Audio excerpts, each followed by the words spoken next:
Today we get a chat with Ross, the vocalist and bass player of the band Exhumed, discussing their upcoming release, Red Asphalt. I hope you enjoy. Oh, can I hear you? Can you? Yes, now I can. Yes. Okay. How are you? I'm doing good. How are you doing? I'm just having some morning coffee, hanging Hey, out. me too. In my Nice. Beetlejuice mug, if you can see Oh, it. very nice. Yeah. It's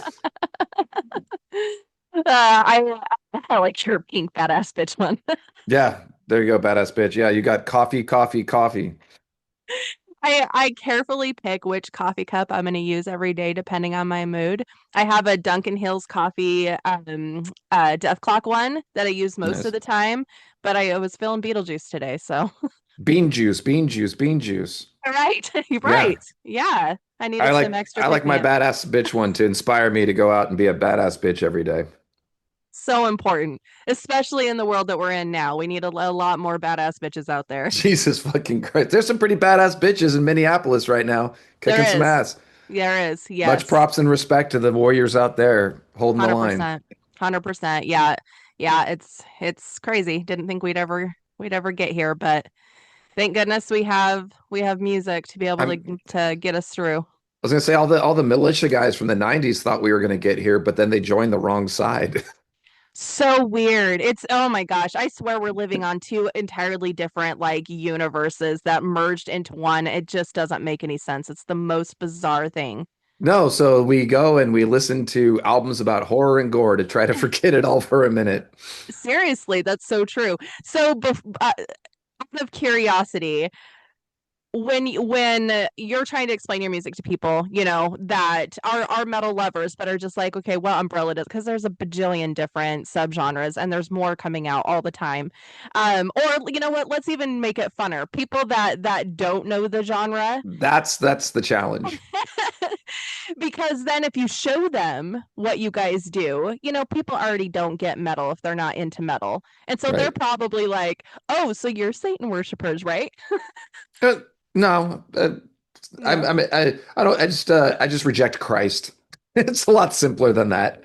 I don't want to worship anybody. No, I mean that's usually what Yeah, they that's what they're gonna say. think. Yeah, I gotta Right, explain.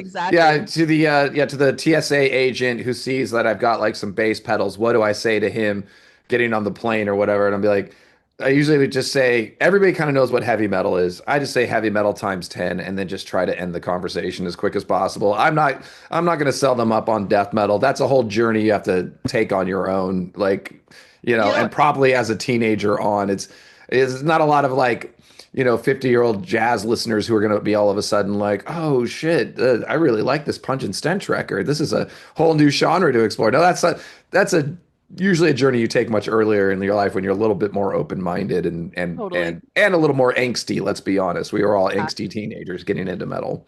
And now it's a right. comfort. Now it's a comfort. So you're not like, hey, give me your phone. Let me just go ahead and put in the YouTube link for you. Oh And yeah, it's always a mistake. I've had when I've worked in offices, I work in an office. I work in a shop now with a bunch of punks. It's a lot easier. But when I worked in some offices, and I would just try to avoid ever talking about band stuff. Like at any, it was always a fear when they found out. Oh, so you play music? Oh, what is it? Is there? Can I get a link to it? Can I have a record? I'm like, you're not gonna fucking like the record. Like, you're a Swiftie. Not there's some Swifties into metal, but like I said, it was an earlier journey for them. But if there's like some normie out there who's just into, something like that, it's not going to translate. It's like, man, you like Herbie Hancock. You're not going to really dig Exhumed, okay? then the next day they're gonna be side eyeing you like, Yeah, that happens a hey, lot. I don't want to. I should be nicer. Some people might be open minded, but not in my personal experience. It's yeah, always been weird. no, for Um, sure. so. Yeah, my personal experience too, and I'm not even in a band, just liking metal Yeah, is a journey in itself. God bless my future in-laws. They have been very kind to find out that their future son-in-law is plays this goofy ass music. They've come to the shows. They're cool. Oh, that's awesome. That was a big fear. Yeah. So, but they've Yeah. been cool. So, Oh, that's awesome. That's cool that they go in and support you too. That yeah. that is really Well, great. luckily I think we have a pretty fun show. It's not just headbanging brutality for Yeah. 45 minutes. We have gags. We like to talk to the crowd. We make rock and roll moves. We're having fun out here, people. Come have fun with us. Absolutely. Well, your videos are pretty fun too. And this new uh I'm trying to think of what the word like when you go to school and driver's ed. Yeah, driver's ed. That was Driver's exactly ed. it.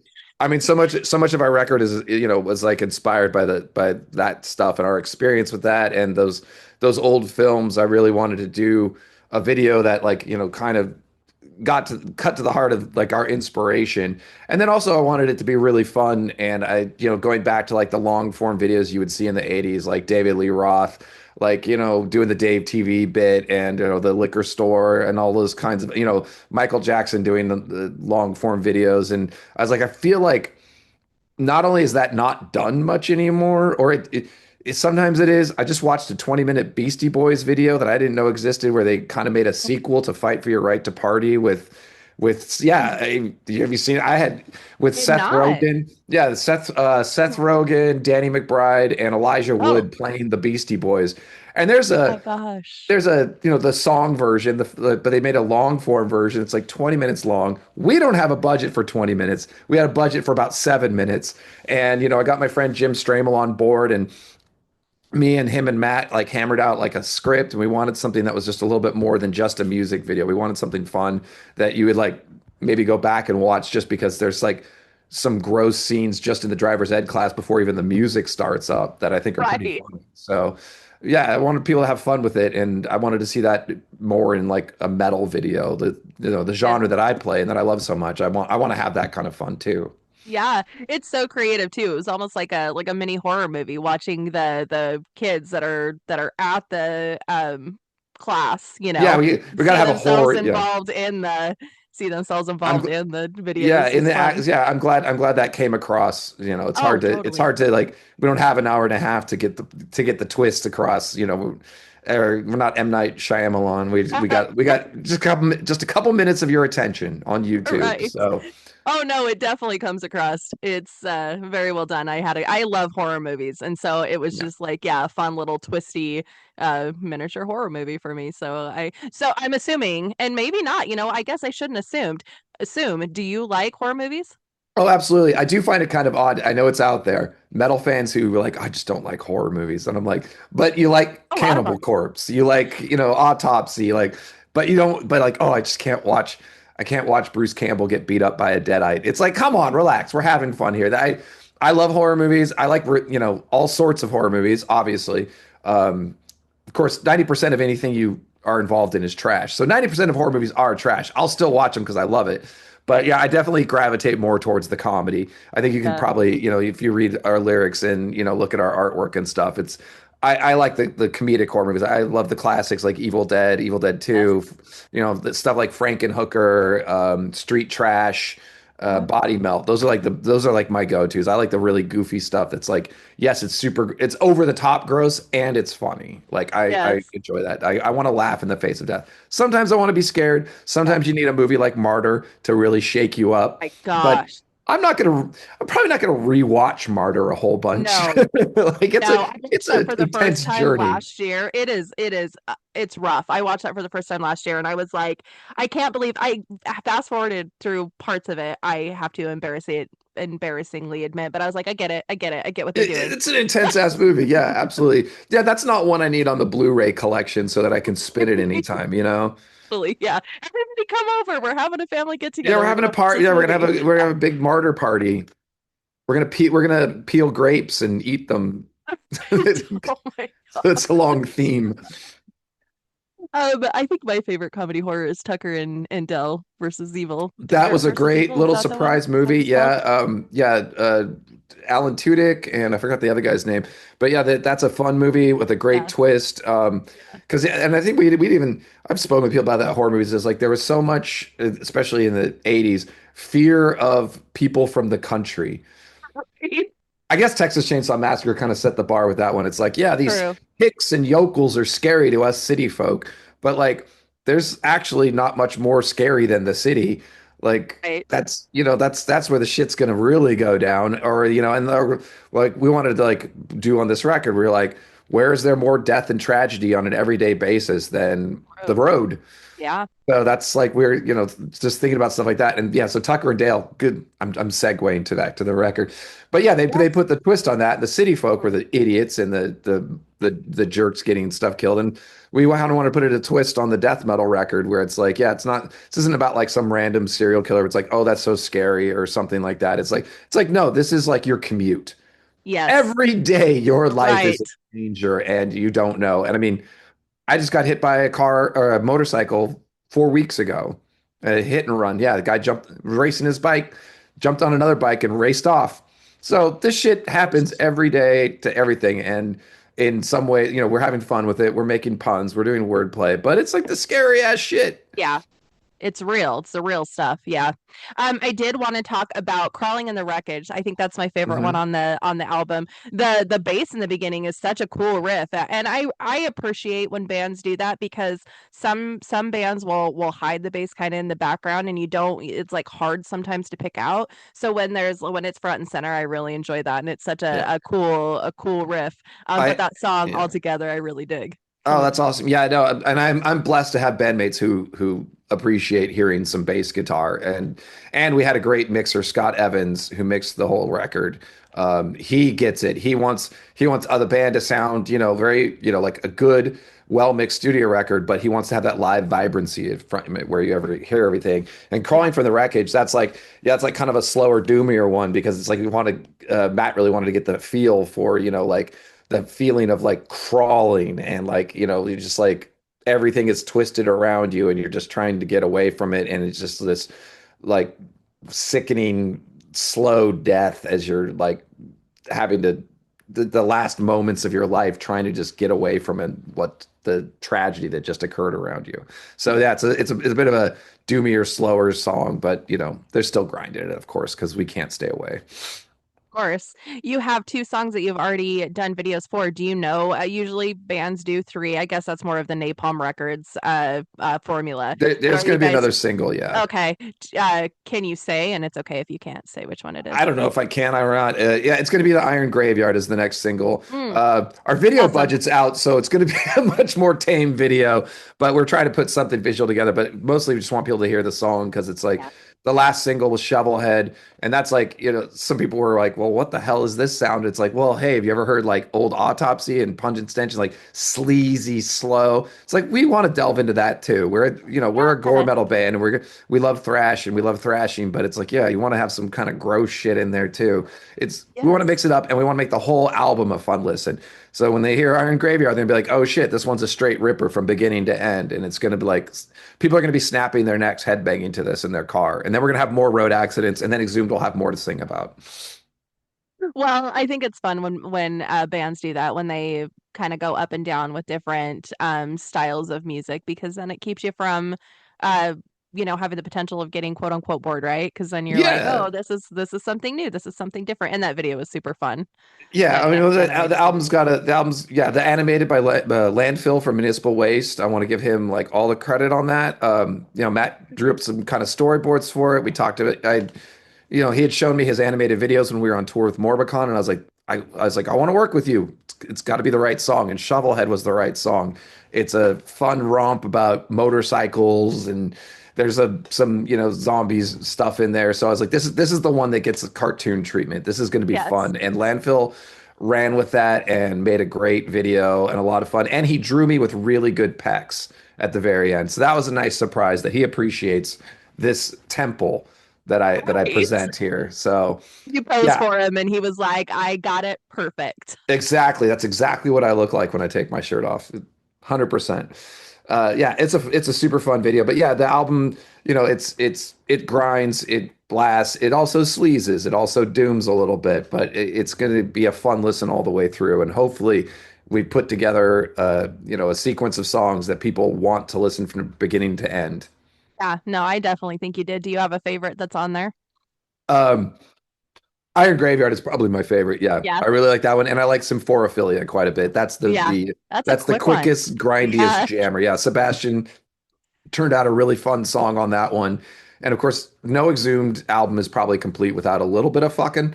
So that one is based on the J.G. Ballard novel Crash. So Oh, which I had read before we even started this record, and so yeah, that's a nasty little number about people who get off on auto accidents. books about? Yeah, that's the Interesting. yeah, it's well, the book is like a psychosexual analysis of man's ennui in society today and all that kind of shit. But we stuck to mostly just talking about the pervy bits in the song. So it's That's only like interesting. it's only like a 2 minute long song. There's not that much I Yeah, can get it's really short. into. Yeah. Do you read a lot? Is that something that you Oh are yeah, really yeah. into? No, I definitely like reading a lot.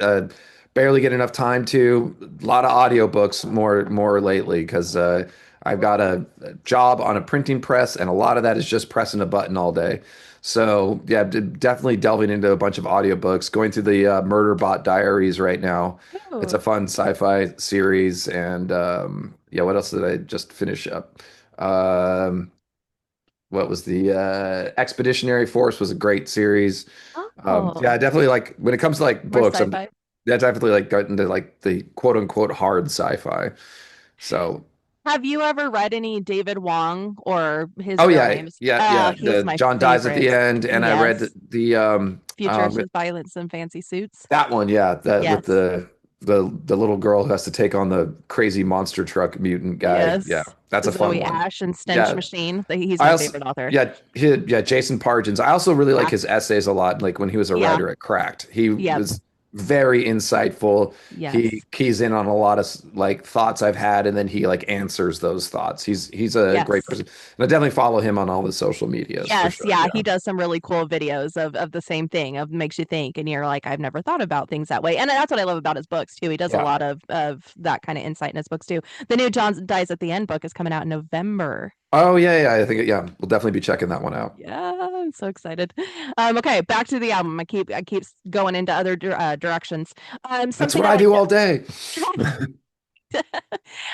something I do like to ask everybody, whether you're on the road, whether you're recording, whether you're just at home doing whatever, what are some things you do to kind of balance your life out or for self-care, to kind of keep, especially in this world, to keep kind of your mental health balanced and in check? Well, of course, I have a lovely partner. Then we go do some fun stuff. Yes. But I guess the first thing that comes to my mind is I take a lot of toy photos. That is my passion outside of music. Is Pictures toy. of toys. Yes, G.I. Joes Fun. mostly. Yeah. I was into Star Wars as a kid, and then Masters of the Universe, G.I. Joe, Transformers, all that stuff. And the one, my parents were cool because my dad had his old valuable comics thrown away, so they were like, when you're done with your toys, just put them in the attic. Oh, Um, you know, so I was able to, hold on to a lot of that stuff. And, I collected all the horror stuff in the 90s when they were putting out like more of that stuff. And when it came down to like, okay, I should really get rid of this is a lot of stuff. I got to get rid of some stuff. The G.I. Joe was the ones that stuck with me. And I was like, I'm never getting rid of these. These are too fun. And going on the road with Exhumed in the late 2010s, I figured out, I'm like, oh, well, I'm kind of bored with this. I've been to the city like 6, 7 times. I've seen the sites. I'm like, I wonder if there's toy stores around here. So that's what I can go do on the road for a lot of fun is go hit up toy stores and see a bunch of that stuff. And it fills me with whimsy and joy. And if you want to see the kind of toy photos I take, you can go Instagram, Doc Sewage, DOK Sewage. And I post on there and it's just fun. It's also something where I don't have to answer to anybody else creatively. yeah. I just throw my toys in the dirt and make a little scene and have fun with it.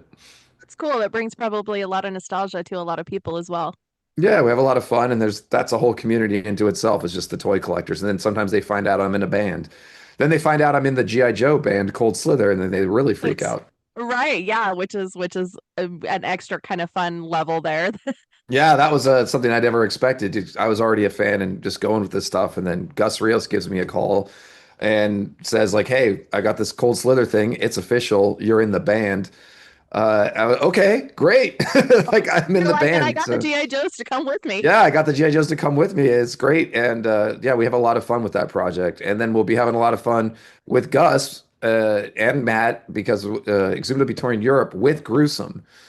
So Matt's going to Perfect. be doing double duty on that. It's our first time back in Europe in about 7 years, which is too long in my Yeah. mind. So we're glad to Yeah. go back, and we'll be having fun with the gruesome boys and girls on the road out there. That'll be a great time. That'll be awesome. Yeah, because the tour starts what next month? I think it was the 19th. I don't think you're stopping here, which is not super uncommon. I'm in Boise, Idaho. And Well, then we no, get just wait. We will. There. Just wait. This is part one. mm, mm, This is part one. We got sweet. it. We got. We. How could we ever skip Shredders? Come on, we got to play Shredders. Okay, good. That's the Good. old haunt. We got to play there. I got to think that hopefully they still have the TM. I think they have TMNT pinball in there last time I was there. I can't remember, but There yeah, still is a pinball machine. I'm not sure if that's and then upstairs. I they think they have switch it some out. more They switch it out. upstairs. Yeah, that's right. They do. Yeah. So, Yeah. but yeah, Shredders. We'll be back. Absolutely. We Awesome. love Okay, Boise, cool. and I got to Okay, see cool. one of my favorite GI Joe buds is there too. So Oh, really?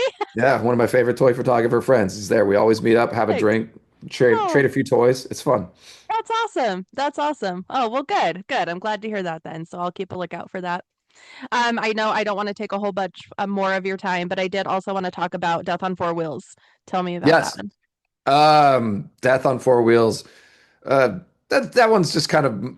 I think that's kind of more about the car manufacturing.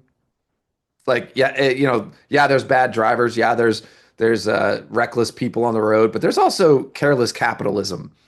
Oh, 100%. And vehicles And that just combust. yeah, Elon Musk, Cybertruck. Yeah, so I mean, they're throwing those cars out there like, all on hype and bullshit, and they're glued together essentially. And then even my this is personal experience. Me and Matt back in the '90s, and Leon Del Muerte was in the band and in the truck, and we were driving a Forerunner back from a show because that was the only vehicle we could borrow at the time. And that one, Matt, he was on the road talking and he was like, oh shit, I'm drifting. It overcorrected and the thing flipped. The Forerunners, people don't remember what SUVs used to look like. SUVs used to be tiny little frames with a gigantic heavy body on top, and they would flip all the time. We flipped. That's how I got this cool ass scar. Wasn't a lot of fun to get, having part of my face ripped off and getting stitched for like 4 hours in a hospital, and them trying Jeez. to pull glass out of the meat and figure everything out. And Oh, which where is his eyebrow? And they got it kind of right. They didn't get it perfect, but they got it close. So that was a traumatic experience, and that's because yeah. those cars were manufactured like shit, and it was Yeah. all to avoid I think it was like all to avoid the designation truck. They invented a new designation, sports utility vehicle, to get past tariffs and taxes and all this horse shit. And then the manager at a record store I was working at had the same Forerunner, flipped it 6 months later. Oh my gosh. So were you nervous after getting in an accident like that? Were you nervous to be on the road again? No, the first time I got back in a car with Matt was terrifying, but he Yeah. he drove he drove really carefully. He But learned yeah, from the overcorrecting mistake. exactly, yeah. But it was a traumatic experience for all of us. I mean, the car was totaled. We'd spent time in the hospital, and that's death on four wheels. I didn't die, thank Okay. goodness. But yeah, Okay. that's what that's about. I have an interesting like idea or theory, I guess, about when you have those experiences that you're like, oh my gosh, I could have totally died right then. Sometimes I know why I'm telling you this. This is such a weird thing to talk about. But You're not I've just had telling me; this you're thought. telling everybody listening. Well, that's true. Yeah, that's true. So spill, See, I forget sometimes that I'm not just having a one-on-one conversation right? that's not going to be out there. But I sometimes think that like maybe you really did die and then you blipped into like an alternate universe. And so in that universe, you actually did die in Well, that. there's the theory of quantum survival. I think it's called quantum survival. And that's like it is like okay, like this was listening. Blah, let me start over. It's something like that. It's called quantum survival, I think, and that's the theory that yeah, we are all should be dead because like they were going it was going through the history of like the nuclear history of America and how many times we really should have exploded by now, like the kind of like lack of safeguards they had on our arsenal. The fact that, like they used to just like there's nukes up in the air right now in planes. Like, and one of them should have maybe accidentally crashed and blown. And then we've lost nukes, like lost them. They're in No the big deal. ocean. There's one in Arkansas somewhere that like they had to drop it from a plane and it wasn't armed, but now it's sitting out there somewhere Oh my and they've never God. found it. And that's so this quantum entanglement survival theory is that basically like, oh no, yeah, we all should be dead, and we probably are in all these other realities. Like the world has ended so many times over, and we're just lucky enough to be here in this one timeline where we've like skated by. Interesting. And I haven't heard I've that. definitely skated by some situations. There's a lot of Right. dead raw sewages out there in the Right. multiverse. Well, hopefully you won't come across them and have to fight zombie you at some No, point. no, hopefully not. Yeah, that would be, well, maybe it'll be an army of zombie me's and I could correct some of the Ooh, yeah, problems in be this it. country. You can Bruce Campbell it and groovy Absolutely, your yeah. way through all the Hell yeah. zombies. Awesome. Well, yeah, Red Asphalt comes out February 20th. It's a super fun ride. It's a super fun ride. See what I did there? Yeah, I'd love it. It's a super fun adventure. I'm really excited for everybody else to be able to dig in because once again, you guys just absolutely killed it. Thank you so much. I appreciate it. And yeah, I'm really excited to share this one with everybody. And we'll see you all on the road. Hopefully not on the road, if you get Right, my drift, right? right. Yes, yes. Right. We'll see you in the venues, And not we'll see you on the in the road. venue. Yes, safely in the venues. Cheers. Thank Awesome. you so much. Thank you. I really appreciate your time. Have a wonderful rest of your day. Bye. Bye bye.